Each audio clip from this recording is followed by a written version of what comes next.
ഇതൊരു കൊലപാതകത്തിന്റെ ലൈവ് സ്ട്രീമാണ്. ഒരാളുടെ ശരീരം കോൺക്രീറ്റ് ഇട്ട് ഉറപ്പിച്ചിരിക്കുകയാണ്. അയാൾക്ക് അനങ്ങാൻ പോലും സാധിക്കുന്നില്ല. അയാൾക്ക് ചുറ്റും കുറെ ഹീറ്റ് ലാമ്പുകൾ തെളിയിച്ചിട്ടുണ്ട്. ലൈവ് സ്ട്രീമിൽ ആളുകൾ കൂടുന്നതനുസരിച്ച് അതിന്റെ ചൂടും കൂടിക്കൊണ്ടേയിരിക്കുന്നു. അത് കൂടിക്കൂടി 144 ഡിഗ്രി വരെ എത്തിയിരിക്കുന്നു. അയാളുടെ വായിൽ തിരികിയിരുന്ന തുണി കത്തിപ്പോയിരിക്കുന്നു. ഇപ്പോൾ അയാൾക്ക് സംസാരിക്കാൻ പറ്റുന്നുണ്ട്.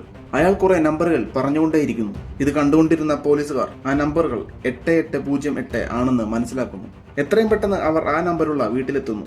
അവിടെ ആരും ഉണ്ടായിരുന്നില്ല. പക്ഷെ ഒരു ലാപ്ടോപ്പ് ഉണ്ടായിരുന്നു. അതിൽ കൊലപാതകത്തിന്റെ ലൈവ് ന്യൂസ് കാണിച്ചുകൊണ്ടേ ഇരിക്കുന്നുണ്ടായിരുന്നു.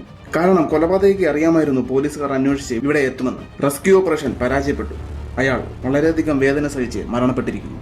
ഇതേസമയം കൊലപാതകി അവിടെ കൂടുനിന്നവരുടെ കൂട്ടത്തിൽ ഉണ്ടായിരുന്നു. അയാൾ പോലീസുകാരെ കളിയാക്കി ചിരിക്കുകയായിരുന്നു. പോലീസ് മരിച്ചയാളുടെ ഡീറ്റെയിൽസ് തപ്പിയെടുക്കുന്നു. അയാൾ ഒരു റിപ്പോർട്ടറായിരുന്നു. അയാളെ കൊലപാതകി എന്തിനു കൊന്നുവെന്ന് അവർക്ക് മനസ്സിലാക്കാൻ സാധിച്ചില്ല. പോലീസ് ഓഫീസർ ആനിയുടെ വീട് കൊലപാതകി നിരീക്ഷിക്കുന്നുണ്ടായിരുന്നു. തൊട്ടടുത്ത ദിവസം ആനിയുടെ മകൾ അവരുടെ കമ്പ്യൂട്ടറിൽ അവരുടെ വീടിന്റെ മുൻവശം ലൈവ് സ്ട്രീം ചെയ്യുന്നത് കാണുന്നു. അവൾ പുറത്തിറങ്ങി നോക്കുന്നു. ആനി ഇത് കാണുന്നു. അവൾ ഉടനെ തന്റെ ഗണ്ണുമെടുത്ത് പുറത്തേക്ക് പോകുന്നു. പക്ഷെ അവിടെ ആരും ഉണ്ടായിരുന്നില്ല. അവിടെ കിടന്നിരുന്ന കാറിന്റെ അടുത്തേക്ക് ആനി ചെല്ലുന്നു. അവർ ഒരു ക്യാമറ തന്റെ വീടിന് നേരെ വെച്ചിരിക്കുന്നത് കാണുന്നു. അവർ അത് തട്ടിത്തെറിപ്പിക്കുന്നു. Live stream നിലയ്ക്കുന്നു. പോലീസുകാർ എത്തി കാർ പരിശോധിക്കുന്നു. ഡിക്കിയിൽ മരിച്ച റിപ്പോർട്ടറുടെ ശവശരീരം ഉണ്ടായിരുന്നു.